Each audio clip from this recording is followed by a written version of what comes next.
dia. Vamos cantar. O Senhor é o meu pastor e nada, nada me faltará. Nele descansa o meu coração e nada, nada me abalará. Ainda que eu ande pelo vale escuro, Ele me protege, me faz sentir seguro. Guarda minha vida contra o inimigo, a vitória é certa, Deus é meu amigo. O Senhor é o meu pastor e nada, nada me faltará. Nele descansa o meu coração e nada, nada me abalará. É certo que a bondade e o amor de Deus estão bem junto a mim, sempre até o fim. Até que habitarei na casa do Senhor todos os dias eternamente.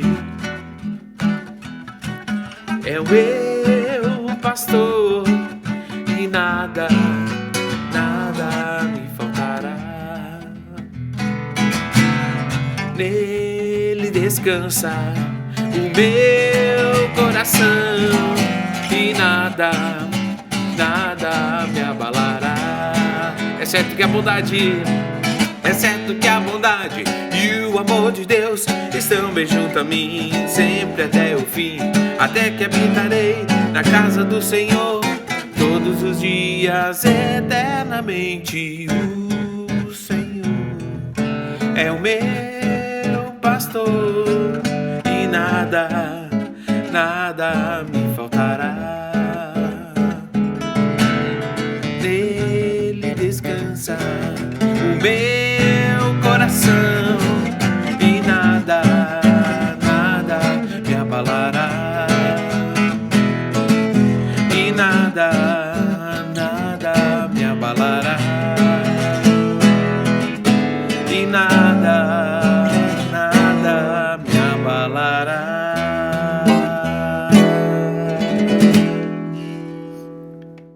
Meus irmãos, um bom dia, na graça do Senhor. Que bom podermos estar aqui para adorarmos o nosso grande Deus. Espero que, pelo seu Espírito, Ele esteja falando ao coração de todos nós. Eu gostaria de chamar a nossa atenção nesse momento de oração, antes de qualquer coisa, para os aniversariantes desta semana. Danilo, hoje é seu aniversário, meu caro. Danilo, esposo da Edilene, genro do pastor Ismael e da dona Maria. Parabéns, meu caro. E para não ficar muito longe, que Deus te abençoe muito, meu querido Arthur, filho, então, do Zeco, do José Arthur, e da Denise, neto do pastor Ismael e da dona Maria. Muito bem, e quarta-feira, dia 9, Mauri Passos Teixeira, seu aniversário, meu irmão. E não é qualquer ano que você está fazendo, não, né? Maurizão está fazendo sobre 80 anos, você acredita nisso? Camarada com essa disposição, com essa prontidão, barbaridade. É muito bom ter você aqui com a gente, irmão Visão. Deus te abençoe muito, meu caríssimo. E quinta-feira, dia 10, é seu aniversário, Aninha, Ana Flávia Padilha, filha do Ney e da Cristina. Que Deus te abençoe muito, minha querida, que você seja uma menina sempre fiel, dedicada ao Senhor Jesus. Quarta-feira passada, no dia 2, tivemos o aniversário da Fernanda. Fernanda, a filha da Denise Belotti. Eu sei que você foi testada positiva, né, nesse Covid, mas você está em casa, está inclusive trabalhando, né, online. Que Deus esteja te abençoando, te dando completa saúde a você e também cuidando da sua mamãe. Vamos orar, né? Senhor nosso Deus, nós te louvamos com muita gratidão, ó Pai, pela vida dessas pessoas que estão de aniversário. Agradecemos-te, ó Pai, pela vida da Fernanda e pedimos, ó Deus, que o Senhor esteja abençoando muito a vida da tua filha, que o Senhor restaure completamente a sua saúde. Abençoa também a vida da Denise, ó Deus, a sua mãe, cuidando da tua filha de um modo muito, muito especial. Senhor, nós queremos agradecer-te pela vida do Danilo, porque o Senhor tem estado com ele, com a sua família, e pedimos que o Senhor o abençoe ricamente neste novo ano da sua vida. Agradecemos-te também, Senhor, pela vida do Arthur, esse jovem, que o Senhor possa estar conduzindo, que ele tenha um ano realmente de muito crescimento no Senhor, no conhecimento da tua palavra, e o Senhor esteja, então, conduzindo todos os seus passos. Igualmente, Senhor, oramos pela vida da Ana Flávia, que o Senhor abençoe muito, muito mesmo a vida dessa menina, que ela possa realmente ser uma pessoa muito feliz, muito abençoada. Muito agradecido a Deus pela vida do Mauri, que esse irmão tão querido aqui no nosso meio. Obrigado, Senhor, por mais esse ano, essa década que o Senhor realmente está dando para ele. Sustenta-o e fortalece-o em tudo. Em nome de Jesus. Amém, Senhor. Meus amados, então eu quero ler no Salmo, capítulo 86. Salmo, capítulo 86, diz o seguinte, versículo 6, até o versículo 13. Escuta, Senhor, a minha oração e atende à voz das minhas súplicas. É um clamor, né? Que Deus escute a nossa oração, que Deus escute o nosso clamor, a nossa súplica. Este é um salmo que foi escrito, né, que foi produzido por Davi, o grande salmista Davi, e eu creio que podemos fazer dessa oração dele também nossa oração, né?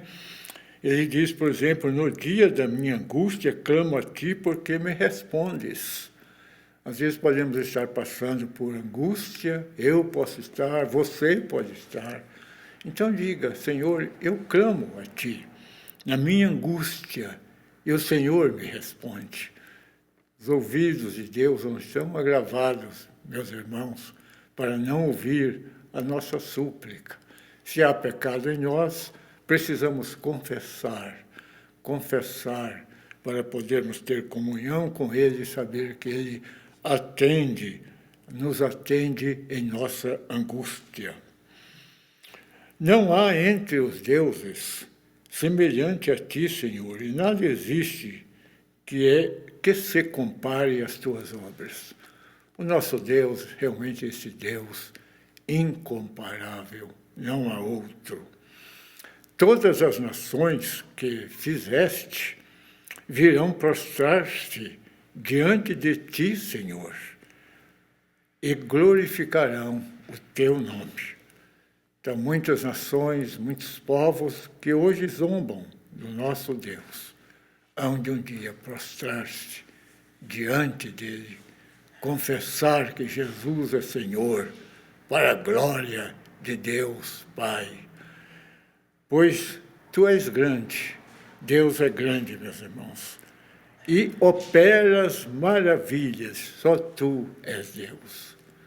Esse é o nosso Deus, Senhor que opera maravilhas, maravilhas curando pessoas, maravilhas salvando pessoas, libertando-as do poder das trevas, do poder do pecado, maravilhas estando conosco em todas as nossas aflições, nos assistindo. Graças a Deus, porque, Senhor, Tu operas maravilhas. E pedimos a Deus que continues a operar maravilhas aqui no nosso meio, para que o Teu nome seja glorificado. Ensina-me, Senhor, o Teu caminho e andarei na Tua verdade. Queremos aprender de Ti, Senhor. Dispõe-me o coração para só temer o Teu nome. Só o Teu nome, Senhor. Que eu não tema a pandemia, que eu não tema o futuro, o que vai acontecer comigo, o que vai acontecer com a minha família, mas, ó Deus, que eu tema, que eu respeite a Ti de todo o meu coração, que eu saiba, Senhor, que o Senhor é Deus, que o Senhor está no controle de todas as coisas, ó Pai. Louvado seja o Teu nome. Então, dispõe meu coração para não temer nada, não temer a ninguém, mas temer somente a Ti. E dar-te-ei graças, Senhor, meu Deus, de todo o coração, e glorificarei para sempre o Teu nome, pois, Senhor, Tu és digno. Pois grande, Deus, grande é a Tua misericórdia para comigo, e me livraste a alma do mais profundo poder da morte. Livraste a minha alma, livraste a minha vida do poder da morte. O Senhor que é a ressurreição e a vida. O Senhor que veio aqui, que deu a vida por nós, que é a ressurreição e que é a vida. E ao crermos em Ti, não morreremos para sempre, mas para sempre vamos estar com o Senhor, porque o Senhor realmente livrou a nossa alma da morte eterna, da perdição eterna, e o Senhor nos concedeu uma vida que é eterna. Que a Tua graça, Senhor, esteja sobre todos nós, sobre esta igreja local, sobre todos aqueles que nos assistem, sobre o Teu povo, Senhor, fazendo realmente maravilhas, ó Pai, no meio do Teu povo. Em nome de Jesus. Amém.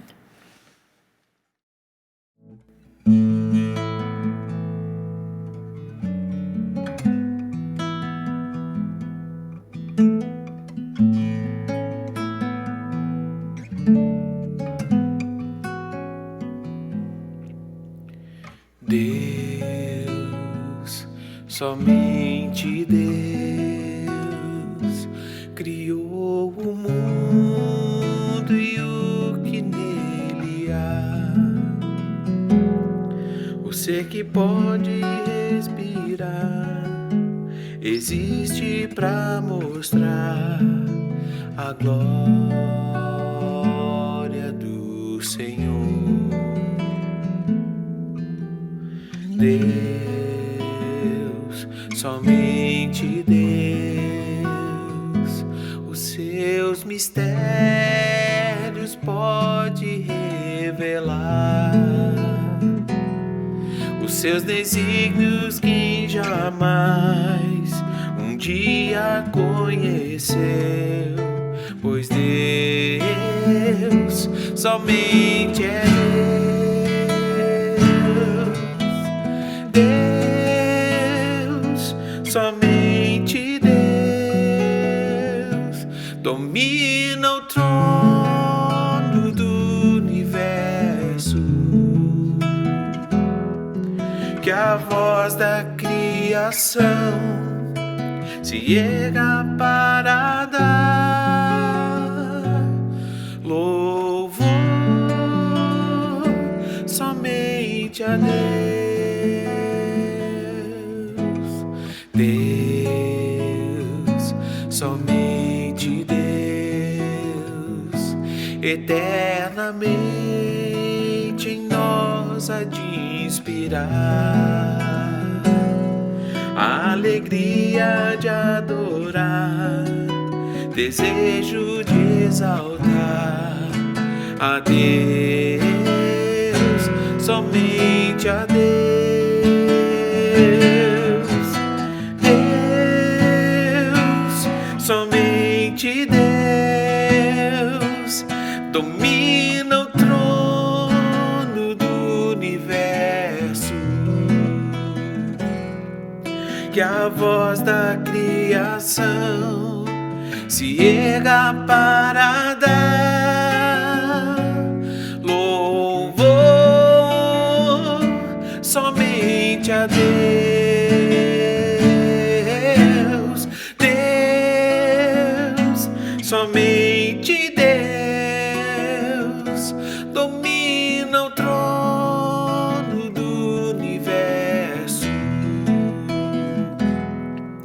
Que a voz da criação se erga para dar louvor somente a Deus.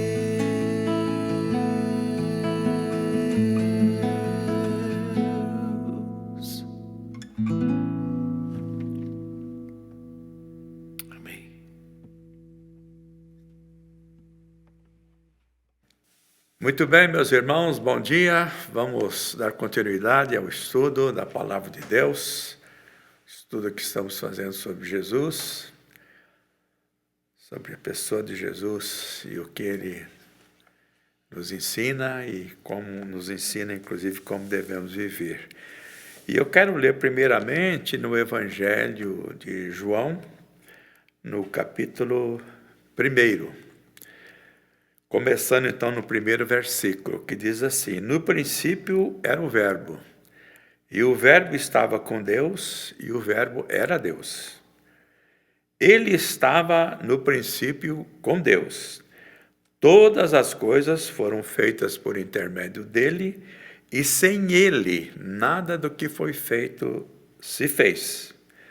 A vida estava nele, e a vida era a luz dos homens.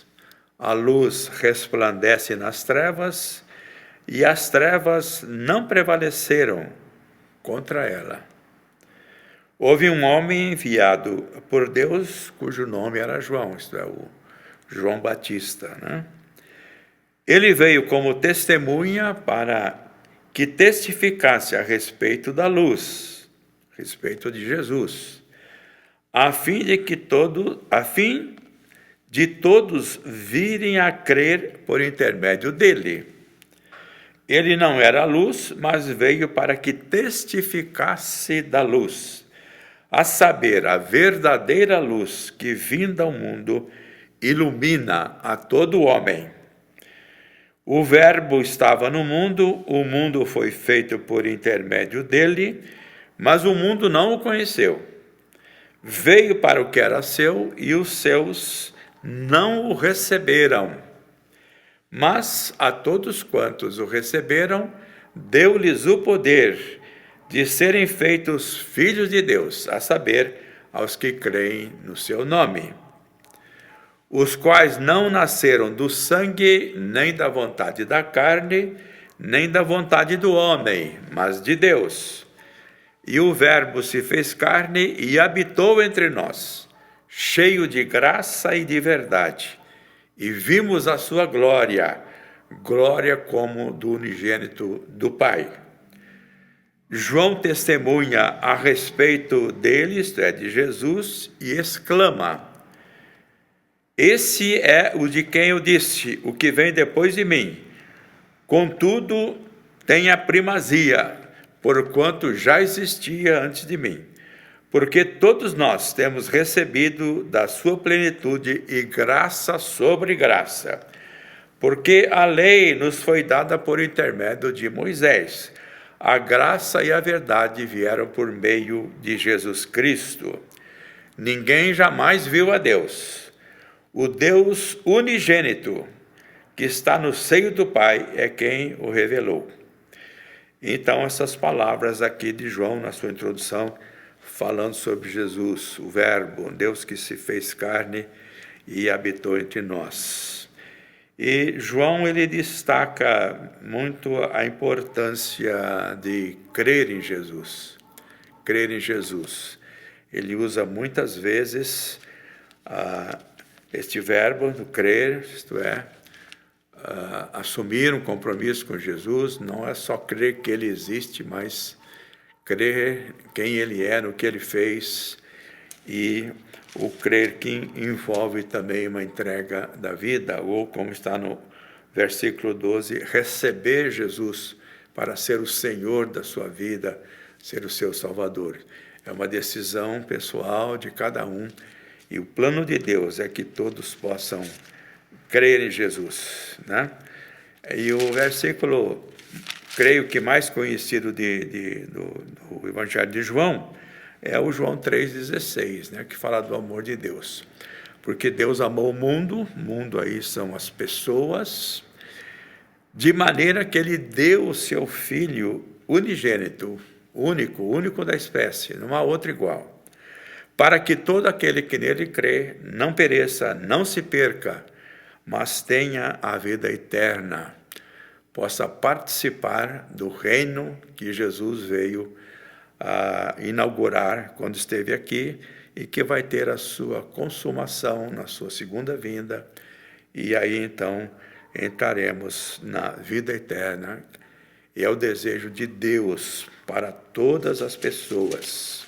E o próprio João também declara isso ali já no finalzinho do seu evangelho, né? Quando ele diz assim, né? João capítulo 20, versículos 30 e 31, quando ele fala: na verdade, fez Jesus diante dos seus discípulos muitos outros sinais. João usa a palavra sinal, que é a mesma coisa que milagre. Jesus fez muitos outros milagres, que não estão escritos neste livro. Estes, porém, foram registrados para que creiais que Jesus é o Cristo, o Filho de Deus, e para que, crendo, tenhais vida em seu nome. Então, ele diz, ele escreveu, inspirado por Deus, para que nós pudéssemos crer em Jesus e ter vida nele, vida eterna, vida com qualidade divina. Porque a questão não é só ter vida eterna, é que tipo de vida vamos ter, né? Então, a vida de Deus é vida com qualidade divina, né? Tem uma lenda, não sei se vou lembrar direito o nome, parece que era um tal de Titônio. Se não for, pode portar que deve ser esse. E daí, parece que a namorada dele fez um pedido para os deuses, para o Deus, né? Os gregos eram cheios de deuses, pediu longevidade para o Titônio, né? Acontece que ela esqueceu de pedir para ele não ficar velho. Ela só pediu longevidade. Então, o Titônio, cada dia, ficava mais velho. Não morria nunca, mas ia ficando velho. Então, a vida com Deus é vida com qualidade divina, né? É vida que vale e que não tem fim. Essa é a grande diferença, né?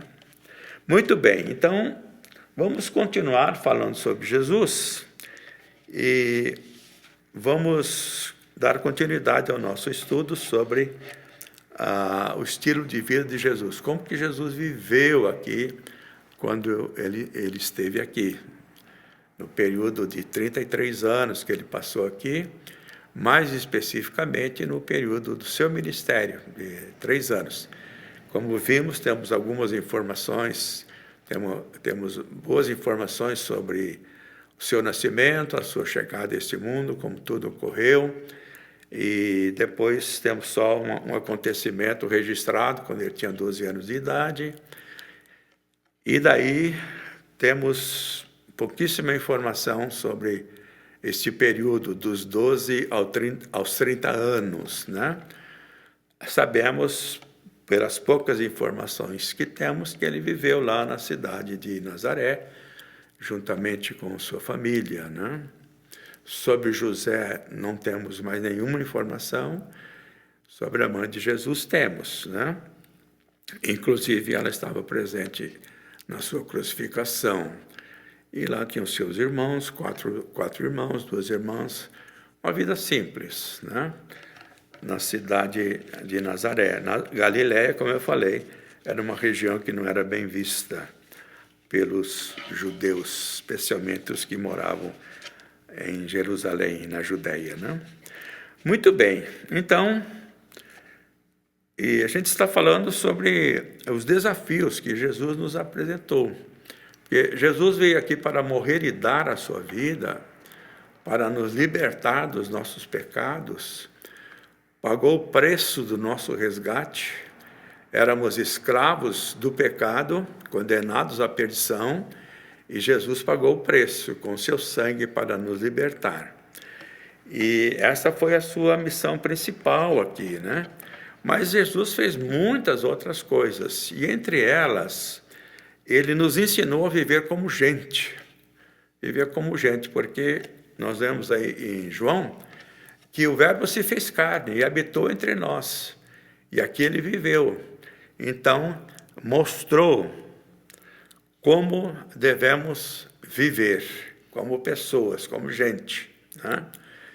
Ali, domingo próximo passado, que Paulo disse que ele abriu mão do seu direito de ser Deus e viveu uma vida de obediência, né? Sofreu morte e morte de cruz. E Jesus, então, ele nos desafia a amar como ele amou, nos desafia a ter as mesmas atitudes que ele teve, nos desafia a seguir o seu exemplo, nos desafia a aprender com ele, né? Aprender com ele. E os apóstolos reforçaram isto que Jesus falou, né? Pedro, por exemplo, disse que Jesus nos deixou o exemplo para que pudéssemos seguir os seus passos, né? E Paulo também nos encoraja, nos desafia a sermos seus imitadores, como ele era de Cristo, né? Então, são desafios que nós temos aí pela frente, né? E aí a gente está vendo como foi que Jesus viveu, se nós devemos seguir o seu exemplo, devemos ter as mesmas atitudes que ele teve, a mesma conduta. Então, agora a gente está nesse ponto, né? Já vimos que Jesus viveu uma vida de obediência ao seu Pai Celestial e viveu também uma vida de obediência aos seus pais terrenos, né? Aquele texto lá de Lucas, quando ele tinha 12 anos, registra que Jesus era submisso aos seus pais, porque ele aprendeu isso, ensino do Velho Testamento, que Jesus conhecia profundamente. Parece que os discípulos que se destacavam com 12 anos já sabiam toda a lei de cor, né? O Velho Testamento todo. Então, Jesus conhecia. Então, ele viveu uma vida de obediência aos pais. Vimos também que Jesus ele tinha um estilo de vida extremamente simples, né? A começar pelo seu nascimento e depois a sua vida até os seus 30 anos e depois durante o seu ministério. Uma vida muito simples, né? Muito simples. E vimos também que Jesus gostava das coisas boas, ele não era mesquinho, né? Ele tinha simplicidade, mas gostava das coisas boas. Mencionei que o vinho que ele a água que ele transformou em vinho lá naquele casamento, o primeiro milagre que ele fez, vinho da melhor qualidade, né? Vinho da melhor qualidade. Ele apreciou quando a Maria, a irmã da Marta e do Lázaro,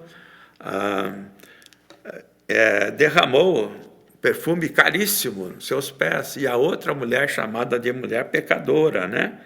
Que também ungiu os pés de Jesus.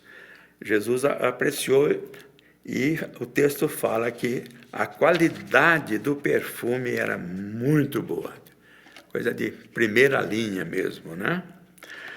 Então, outra coisa que vimos é que tudo que Jesus fazia, ele fazia bem feito, nada pela metade. Tanto é que na cruz ele disse: está consumado. O que eu tinha que fazer, para fazer, eu fiz. Tudo que eu fui encarregado pelo meu Pai, eu fiz, eu cumpri exatamente como ele me disse. Então, este serve de exemplo para nós, porque ele está dizendo que nós devemos seguir o seu exemplo, né? Então, devemos fazer as coisas bem feitas, da melhor maneira que pudermos, sempre, inclusive, melhorando, né? E assim que Paulo, por exemplo, fala que os escravos deviam fazer em relação aos seus senhores segundo a carne, eles deviam servir como se estivessem servindo Jesus. E quando servimos Jesus, fazemos o melhor que podemos, e sempre nós podemos aperfeiçoar aquilo que nós fazemos, né? Cometemos erros, é evidente, mas esses erros também eles servem para nos ensinar a como fazer as coisas, né? Se tivermos humildade para isso, então os nossos próprios erros vão nos ensinando para que a gente não cometa de novo os mesmos erros, né? Vimos também que Jesus se importava com as pessoas, ele valorizava as pessoas, todas elas, né? Podia ser quem fosse, Jesus valorizava. Jesus amava a todos igualmente, sem distinção. Ele curava os doentes, aleijados, cegos, surdos, expeliu os demônios. Ele cuidava dos pobres, né? Mas Jesus também ele se relacionava com pessoas, vamos chamar assim, da classe média, né? E também com os ricos, porque Jesus ele veio para todos, né? Todos necessitam de Jesus. Seja lá qual for a raça, qual for a sua condição intelectual, material, social, seja lá qual for, Jesus morreu por todos, indistintamente. Paulo diz que a graça de Deus em Jesus, né, se manifestou salvadora a todos os homens. Mas como lemos no começo, no Evangelho de João, é preciso crer. É preciso crer em Jesus, entregar a vida a Ele, reconhecer quem Ele é, reconhecer que Ele ama você, que Ele morreu pelos seus pecados, e abrir o coração para Jesus, para que Ele venha fazer morada. E Ele está, então, oferecendo a sua vida, oferecendo salvação, está oferecendo a participação no seu reino a todas as pessoas indistintamente. Aqueles que querem, então podem tomar a decisão. Há muitos que não querem. Paciência, né? Jesus falou lá para o pessoal lá da sua época, que criticava ele bastante. Ele falou: vocês estão lendo a Bíblia? Que bom que vocês estão lendo a Bíblia. Então, a Bíblia fala a meu respeito, a palavra de Deus fala a meu respeito. Entretanto, vocês não querem vir a mim para ter vida. Né? Não está no texto, mas eu creio que ele podia até ter falado. Que pena que vocês não querem vir a mim, porque está aí, está disponível. Né? Jesus também chorou, lamentando pela cidade de Jerusalém. Quantas vezes eu quis ajuntar vocês, como a galinha junta seus pintinhos debaixo das asas, mas vocês não quiseram. Que pena, vocês não quiseram. Né? E a mesma coisa é hoje também. Né? Ele quer estender a vida eterna a todos, mas é preciso reconhecer Ele como Senhor, como Salvador. Né? Muito bem, então, Jesus fiz essa recapitulação aí, né? Hoje, então, quero falar sobre o quanto o tempo permitir. Vamos ver o quanto que vai dar, né? Mas hoje quero falar primeiramente sobre como Jesus vivia intensamente todos os momentos da sua vida. Jesus teve uma vida aqui muito intensa e ele vivia todos os momentos.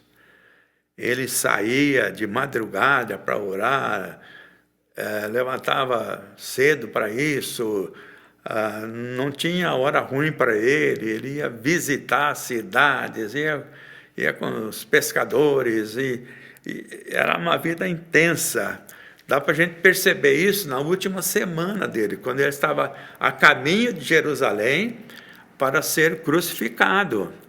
Mas, mesmo nessa última semana dele, né, e o texto relata que na última noite, né, na quinta-feira à noite, depois de celebrar a última Páscoa com seus apóstolos, e também dar início à celebração que chamamos de Ceia do Senhor, ele estava muito angustiado. Pediu 3 vezes para que, se fosse possível, o Pai passasse dele aquele cálice de sofrimento. E Deus ficou em silêncio, o Pai. Então, mesmo estando nessa situação, na última semana, sabendo que ele iria morrer ali, né? Estava indo para Jerusalém para morrer, ele mesmo declarou isso, né? Ele não deixou de atender as pessoas, ele curou muita gente naquela semana, né? Curou muita gente, atendeu muita gente. Ele podia dizer, não, essa semana não vou fazer nada, porque eu já estou no final mesmo. Não, ele curou todo mundo que procurou ele atendeu, sempre numa boa, sempre com boa atitude, né? Até na cruz, Jesus, ele usou aquele momento para salvar aquele salteador, sei lá o que, bandido, que foi crucificado juntamente com ele, na cruz. Ele teve uma atuação ali na cruz, e falou para aquele rapaz, quando ele pediu, né, que Jesus se lembrasse dele, ele afirmou, hoje você fica tranquilo que você vai estar comigo no paraíso. Veja ali, sendo crucificado, né, ele podia não dar bola para ele, mas ele atendeu, e aquele salteador ali, sei lá o que ele era, recebeu a promessa que estaria com ele, né, na eternidade. E ali na cruz também, ele cuidou da sua mãe, né? Cuidou da mãe, não se esqueceu dela também, recomendou para o João cuidar da mãe. Então, ele viveu intensamente, todos os momentos, ele não desperdiçou nada de tempo, né? E eu creio que muitas vezes nós somos as pessoas do futuro, né? Acabamos não vivendo o presente, não desfrutamos o presente, e às vezes ficamos sempre esperando o futuro chegar. Quando chegar. Então a gente ouve muitas pessoas falando assim, né? Ah, quando eu tiver isso, aí sim eu vou ser feliz, vou viver a vida. Ah, quando eu tiver um carro, aí eu vou ter a felicidade. E quando eu tenho carro, ah, não, quando eu tiver um outro carro, um carro novo, mais moderno, aí sim a minha vida vai estar completa, né? Ah, quando eu mudar de casa, e aqueles que querem ir para a faculdade, quando eu conseguir passar no vestibular, entrar na faculdade, e aí vai, né? Quando eu casar, quando eu tiver filhos, quando os filhos se casarem, né? Eu ouço pessoas, já ouvi várias vezes pessoas falando assim, quando eu me aposentar, aí eu vou servir a Deus. E eu pergunto, e antes da aposentadoria, você vai servir a quem? Me responda. Servir a quem? Aí quando chega na aposentadoria, se for homem, já está com problema de próstata, de bexiga, de rim, de coração, vai servir o quê? Né? Você já não tem mais aquela disposição que você tinha antes, que você podia ter aproveitado o seu vigor. Não estou dizendo que nós, os velhos, não podemos servir. Podemos, sim. Mas não precisa esperar a velhice chegar e a aposentadoria chegar para você servir a Deus. É isso que eu queria dizer, né? Então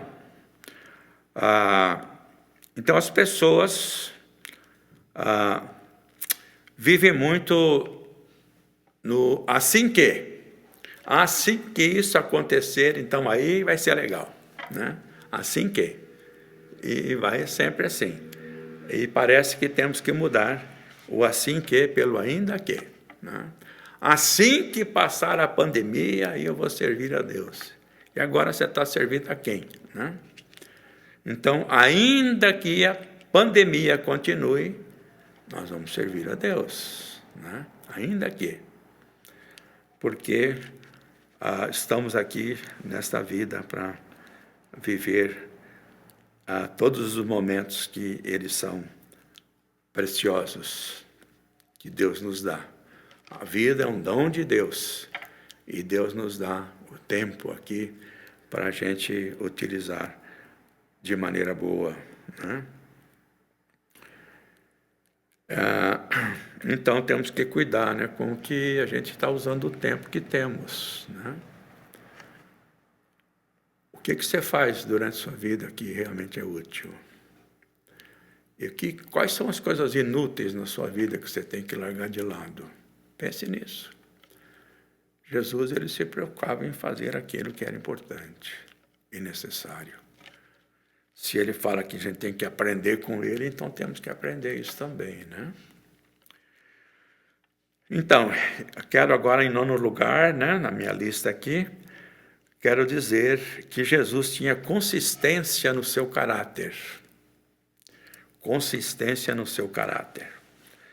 Então, o caráter é o conjunto de características ou de qualidades que determina a maneira de ser, de agir, de viver de uma pessoa. Pode ser de uma pessoa, de um grupo, de uma igreja, de uma escola, enfim, de uma associação. E é muito conhecida a frase bom caráter e mau caráter. Não, fulano é um mau caráter. Por que é mau caráter? Porque mente, trapaceia, engana, né? É mau caráter. O que é o bom caráter que as pessoas classificam? É o jeito que é honesto, é que é íntegro, não engana as pessoas, né? Paga as suas contas pontualmente, honra a sua palavra, né? Mas não são apenas essas qualidades de caráter que nós devemos ter. Porque às vezes o sujeito ele é honesto, ele é íntegro, mas ele não é generoso. Ele é honesto, íntegro, mas ele não é humilde. Jesus era humilde, tinha tudo isso e era humilde. Não é? Às vezes ele é tudo isso que eu mencionei ali, mas ele é mal educado, ele trata mal as pessoas, ele ridiculariza as pessoas. E às vezes é muito orgulhoso porque diz que ele é honesto e tudo mais. Nada errado em ser honesto e íntegro, tá, mas o caráter engloba todas essas outras coisas que geralmente as pessoas não pensam nelas, né? E Jesus, então, tinha consistência no seu caráter. Ele reunia todas essas qualidades e vivia essa realidade. Então, Jesus vivia com bom senso, firmeza e equilíbrio, né? Era assim que Jesus vivia. Bom senso, né? O que falta muito hoje no mundo, né? A gente vê nesse negócio da pandemia e como falta bom senso para as pessoas, né? Se as pessoas tivessem mais bom senso, mais equilíbrio, eu creio que as coisas poderiam até ser melhores, né? Bom senso é equilíbrio no falar, no ouvir, no jeito de ser, nas ações e reações. E nós temos muitas recomendações na Bíblia sobre a questão de vivermos com bom senso, de vivermos com equilíbrio, de vivermos com sabedoria, né? Quero ler alguns textos aqui, né? Paulo escrevendo a Timóteo, capítulo 1, versículo 2, começando no 8. Espero que a referência esteja certa, porque no ano passado eu falei uma referência errada, né? Quero, portanto, que os varões, que os homens, orem em todo lugar, levantando mãos santas, sem ira e sem animosidade, né? Levantando mãos santas, desprovidos de ira, de qualquer coisa dessa natureza, e com dignidade, com consistência, né? E aqui ele fala depois, continuando, né? Da mesma sorte que as mulheres, em traje decente, se vistam com modéstia e bom senso, não com cabeleira frisada ou com ouro ou pérolas ou vestuário dispendioso. O que ele está dizendo aqui? Ele não está condenando, eu creio, que a cabeleira frisada e esse negócio todo, mas ele está dizendo que precisa ter bom senso, né? Não precisa ser nada extravagante. Pode vestir bem, mas vestir com bom senso, né? Os homens devem ter bom senso em tudo o que fazem, né? Em tudo o que fazem. Jesus, então, ele agia com bom senso, equilíbrio, sensatez e sabedoria em tudo o que fazia, né? E Jesus tinha esse equilíbrio. E a gente vê que muitas vezes os seus próprios discípulos não tiveram esse equilíbrio. Eu creio que depois eles aprenderam. Por exemplo, Tiago e João, né? João, o discípulo amado, né? Tiago, que depois foi morto pelo Herodes lá da Galileia, eles eram filhos do trovão. Lembra aquela vez que Jesus estava indo da Galileia para a Judéia e precisava passar em Samaria. Samaria ficava no meio, né? E aí eles pediram pousada lá, numa aldeia, não quiseram dar, e o Tiago e o João queriam pedir fogo do céu para consumir tudo aquilo lá. Falta de bom senso, falta de equilíbrio, né? Eles achavam que fariam uma grande coisa, né? O Pedro também, né? Ali na última ceia, que Jesus falou que ia lavar os pés, Pedro falou, não, o meu o senhor não vai lavar. Aí Jesus falou, se eu não lavar, você não tem parte comigo. Fala, então o corpo todo. Jesus falou, não, vou lavar os seus pés. Está vendo aí falta de bom senso, de moderação, de equilíbrio? E quando Jesus, lá no jardim, foram prender Jesus, o que o Pedro fez? Tirou a espada e cortou a orelha do soldado. Falta de bom senso, falta de equilíbrio. Jesus foi lá e curou, colocou a orelha de volta, né? Falta de bom senso, de equilíbrio. E quando ele falou que daria a vida por Jesus, lembram desse acontecimento, um pouco antes da crucificação? Jesus falou, você, Pedro, você vai dar a vida por mim? A verdade é que você vai me negar. Então, a nossa vida tem que ser uma vida assim pautada pelo bom senso, pelo equilíbrio, né? O livro de Provérbios, ele trata muito dessa questão de bom senso, de equilíbrio, né? Então, Provérbios de Salomão, capítulo 1, vou ler alguns versículos aqui desse capítulo. Então diz assim, estes são os provérbios de Salomão, filho de Davi, rei de Israel. Eles ajudarão a experimentar a sabedoria e a disciplina, a compreender as palavras que dão entendimento e viver com disciplina e sensatez, fazendo o que é justo, direito e correto. Ajudarão a dar prudência aos inexperientes e conhecimento e bom senso aos jovens. Veja então por que é que existe o livro do Provérbio, para dar todas essas coisas para a gente. Todos esses conselhos. Se o sábio der ouvidos, aumentará seu conhecimento. E quem tem discernimento obterá a orientação para compreender provérbios e parábolas. Provérbios e parábolas, ditados e enigmas dos sábios. O temor do Senhor, o respeito pelo Senhor, é o princípio do conhecimento. Mas os insensatos, aqueles que não têm bom senso, não têm equilíbrio, desprezam a sabedoria e a disciplina. Ouça, meu filho, a instrução de seu pai, e não despreze o ensino da sua mãe. Eles serão um enfeite para a sua cabeça, serão um diadema de graça, um adorno para o seu pescoço. Meu filho, se os maus tentarem seduzi-lo, não ceda.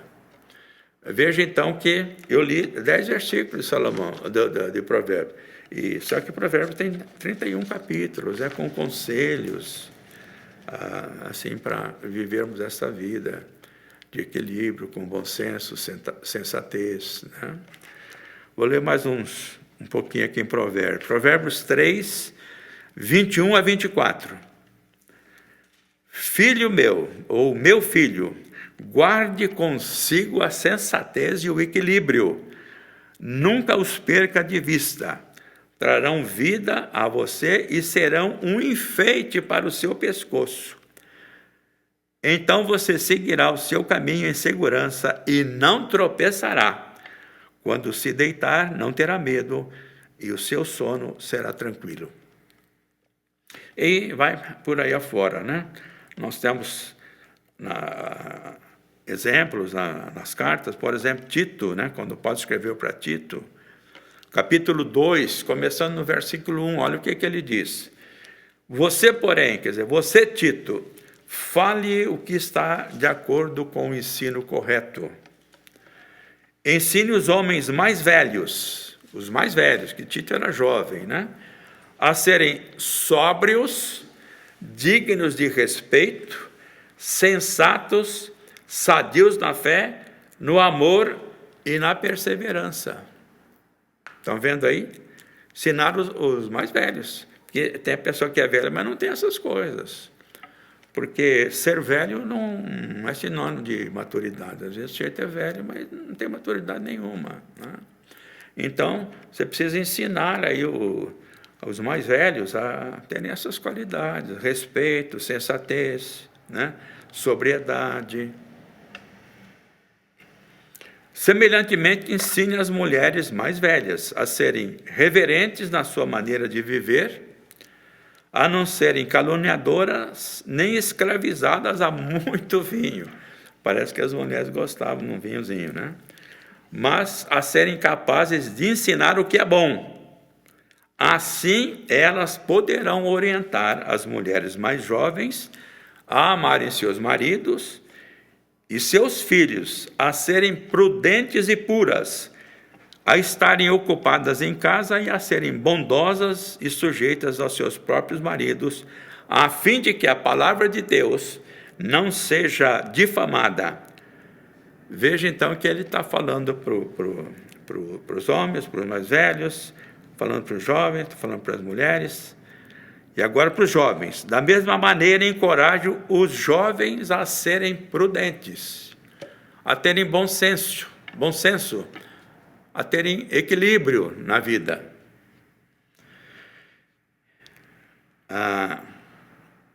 E aí ele diz para ele, né? Em tudo, seja você mesmo um exemplo para eles, fazendo boas obras. Tudo isso que ele mencionou é boas obras. As pessoas pensam que boas obras é só dar esmola para alguém. Não, tudo o que a gente faz aqui são boas obras, né, que a gente faz para Deus. Em seu ensino, mostre integridade e seriedade. Use linguagem sadia, contra a qual nada se possa dizer, para que aqueles que se lhe opõem fiquem envergonhados por não terem nada de mal para dizer a nosso respeito. O que ele está recomendando aqui, então? Viva com equilíbrio, com sensatez, com bom senso, não se desvie da palavra, né? E Paulo diz assim, né, em Filipenses 4, 8 e 9, finalmente, irmãos, tudo que for verdadeiro, tudo que for nobre, tudo que for correto, tudo que for puro, tudo que for amável, tudo que for de boa fama, se houver algo de excelente ou digno de louvor, pensem nessas coisas. Tudo que vocês aprenderam, receberam, ouviram e viram em mim, coloquem em prática, e o Deus da paz será com vocês. E outras tantas recomendações, né, que a palavra de Deus nos faz para vivermos dessa maneira. E nós podemos sempre crescer. Se você já vive assim, continue crescendo, até que possamos atingir a imagem do Senhor Jesus. E quero terminar repetindo o que eu já falei aqui também, que estamos falando sobre o caráter, né, de Jesus, havia coerência perfeita entre o que Jesus pensava, o que ele falava e o que ele fazia.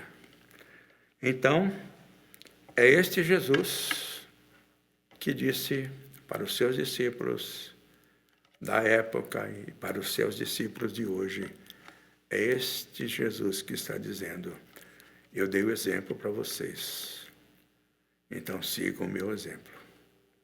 Façam como eu fiz. Façam como eu fiz. Tratem bem as pessoas, amem as pessoas, não sejam gananciosos, tenham uma vida de gratidão.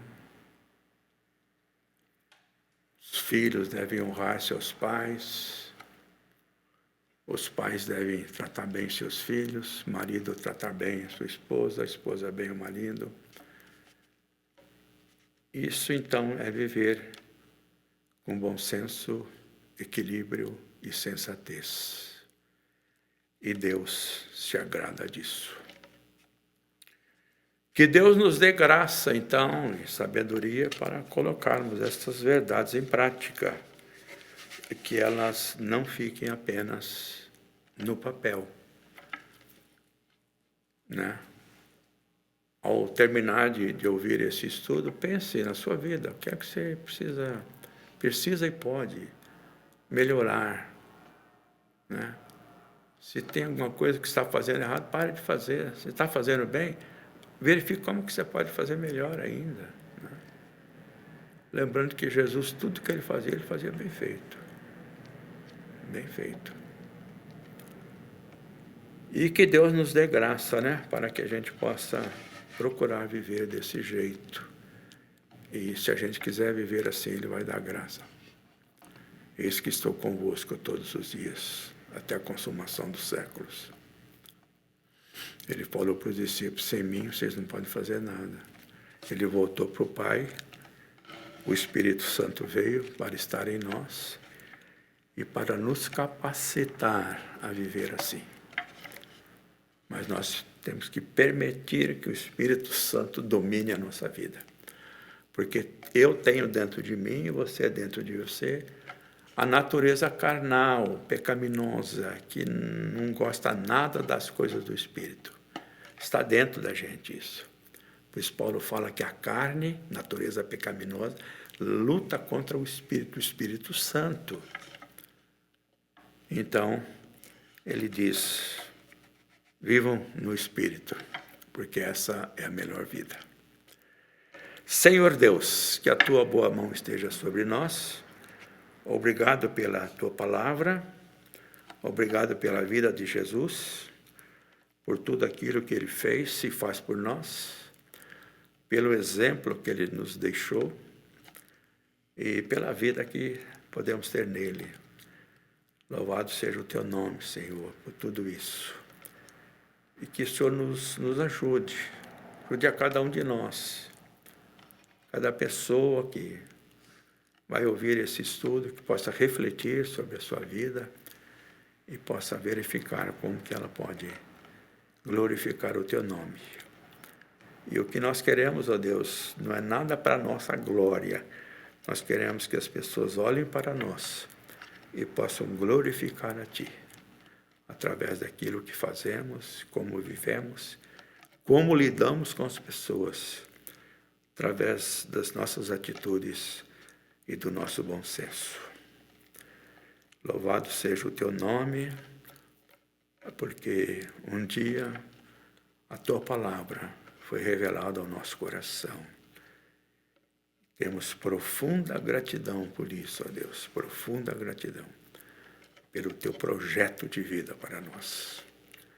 E oramos em nome do teu Filho amado, Jesus Cristo.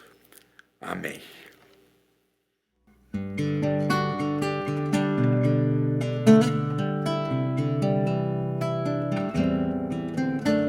O nome de Jesus é poderoso. O nome de Jesus é sobre todos. Nome mais doce, nome mais lindo, nome sublime, é o nome de Jesus.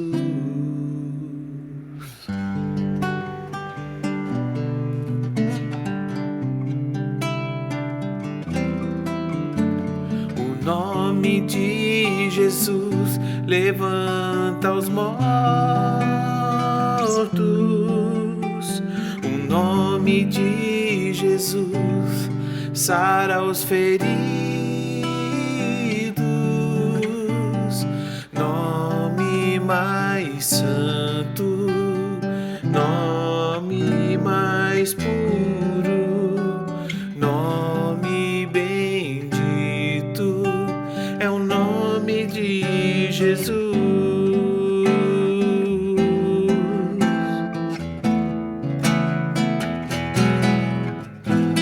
O nome de Jesus é poderoso. O nome de Jesus é sobre todos. Nome mais doce, nome mais lindo, nome sublime, é o nome de Jesus. O nome de levanta os mortos, o nome de Jesus sara os feridos, nome mais santo, nome mais puro, nome bendito, é o nome de Jesus, nome mais santo, nome mais puro, nome bendito, é o nome de Jesus.